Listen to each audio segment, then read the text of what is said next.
I'm Agent Mobius, by the way. How long have you been here? I don't know, it's hard to say. You know, time passes differently here in the TVA. Before you were approached about Loki, if I had to ask you to tell me what you knew about the Marvel Cinematic Universe, what would you have said? I was, pretty much a blank slate other than knowing Iron Man and Hulk.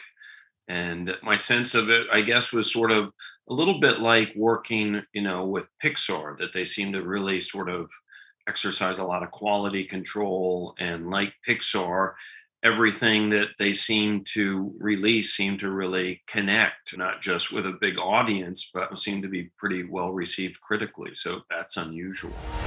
You really believe in this Loki variant? Luckily, he believes in himself enough for the both of us. You've said that you really focused on your conversations with Tom Hiddleston to understand your character and to understand the show versus like referencing the comics. I wasn't looking at the comics. I think maybe someone showed me sort of what my character looked like. It was really talking with the director, Kate, reading the scripts and going over it with Tom Hiddleston before we started filming, and him kind of explaining all the sort of mythology. And I would sort of use that sometimes for Mobius to sort of parrot back to him about himself. I need your unique Loki perspective. Do I get a weapon? Nah. Mobius is a unique character in the MCU in that he basically is just a regular guy who happens to be working in the most powerful entity in the universe. Did you feel that way yourself being in a Marvel project? The way you're phrasing it hadn't occurred to me, but I think I did, that he's just sort of casually accepting of his position in the TVA. And I think I probably did that a little bit with the character in being very relaxed and, pretty sure of myself, even though I was entering the MCU. Mobius has a very sort of fixed point of view and kind of nonplussed. I think that that's, in the character, and then people sort of extrapolated that into that, yeah, you didn't know anything about the MCU, did you? Or, maybe I didn't know as much as really rabid MCU fan, but I certainly was aware of everything, pretty much.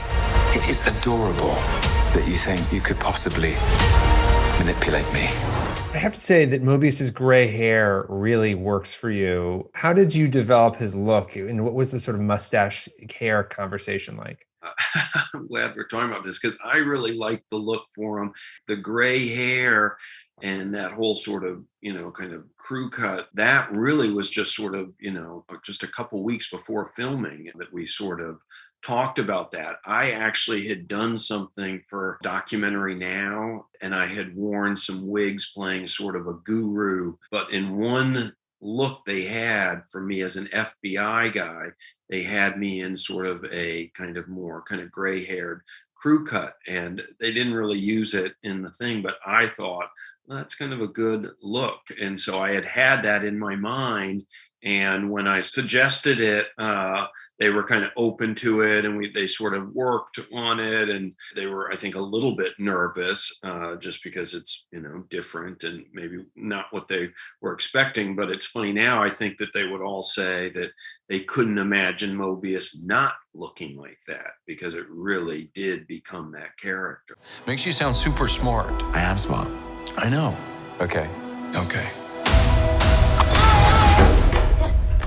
There have been some reports circulating around the internet that there's a sequel to Wedding Crashers that's in the works. What can you say about that? Some people are saying that it's, that you guys are going to be going in August, and that's not right. But definitely David Dobkin has been working on something, and I've been talking with Vince, but I still think it's a thing of figuring out what that idea would be and if we think we could do something worthwhile. It's wedding season, kid.